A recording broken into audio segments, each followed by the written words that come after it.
قبر میں انسان کے ساتھ کیا ہوتا ہے؟ مکمل اسلامی حقیقت۔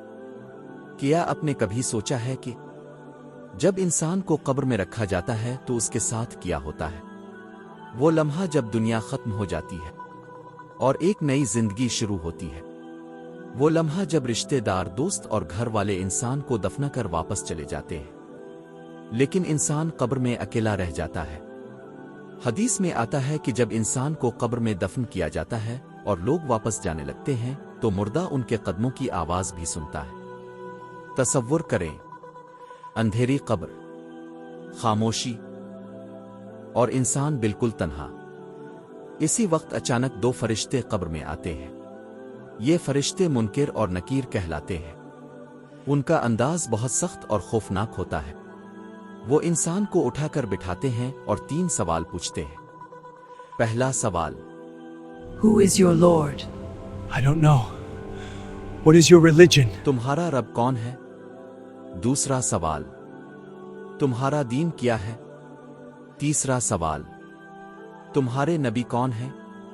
اگر انسان دنیا میں ایمان والا تھا، نماز پڑھتا تھا، اللہ کو مانتا تھا اور رسول اللہ کی پیروی کرتا تھا تو وہ جواب دے گا، میرا رب اللہ ہے، میرا دین اسلام ہے اور میرے نبی محمد ہیں۔ جب وہ یہ جواب دے گا تو آسمان سے آواز آئے گی، میرے بندے نے سچ کہا۔ پھر اس کی قبر کو وسیع کر دیا جائے گا۔ حدیث میں آتا ہے کہ قبر کو اتنا کشادہ کر دیا جاتا ہے جتنا انسان کی نظر جا سکتی ہے۔ پھر جنت کی طرف ایک دروازہ کھول دیا جاتا ہے۔ اس دروازے سے ٹھنڈی ہوا اور جنت کی خوشبو آتی ہے۔ پھر اس سے کہا جاتا ہے، یہ تمہارا مقام ہے جو اللہ نے تمہارے لیے جنت میں تیار کیا ہے۔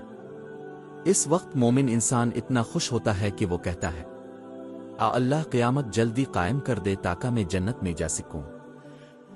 لیکن اگر انسان دنیا میں گناہوں میں ڈوبا ہوا تھا، اللہ کو بھول گیا تھا، نماز چھوڑ دی تھی، تو جب فرشتے سوال کریں گے تو وہ کہے گا، مجھے نہیں معلوم۔ اس وقت آسمان سے آواز آئے گی، اس نے جھوٹ کہا۔ پھر اس کی قبر کو تنگ کر دیا جائے گا، یہاں تک کہ اس کی پسلیاں ایک دوسرے میں داخل ہو جائیں گی۔ پھر جہنم کی طرف ایک دروازہ کھول دیا جائے گا، جہاں سے گرم ہوا اور آگ کی لپٹیں آئیں گی، اور اس وقت انسان کہے گا، اللہ قیامت نہ قائم کرنا۔ یہی وجہ ہے کہ نبی کریم اکثر دعا کرتے تھے، اے اللہ، ہمیں قبر کے عذاب سے بچا۔ دوستو، قبر دراصل آخرت کا پہلا مرحلہ ہے۔ اگر قبر آسان ہو گئی تو آگے کے مراحل بھی آسان ہو جائیں گے، لیکن اگر قبر مشکل ہو گئی تو آگے کا سفر اور بھی زیادہ سخت ہوگا۔